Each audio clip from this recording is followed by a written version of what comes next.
সোহেল, কালকে যে তোর ঈদের অনুভূতিটা কিরকম? আহা,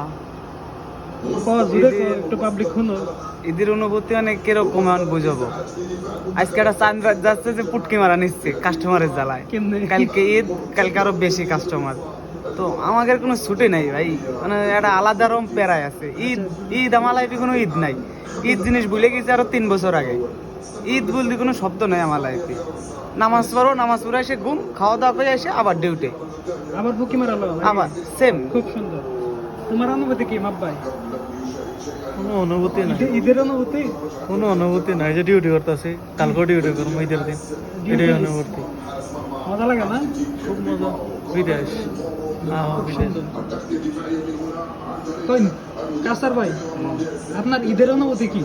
পরবর্তী আর কি, কাম ঘুম খাওয়ান ল নেই আর কিছু না। না, কাম শেষ করে যায় ঘুমানো, ঘুম থেকে উঠে নামাজ পড়ে আবার আবার ফুকি মারা হয়, আবার ডিউটি। এটাই।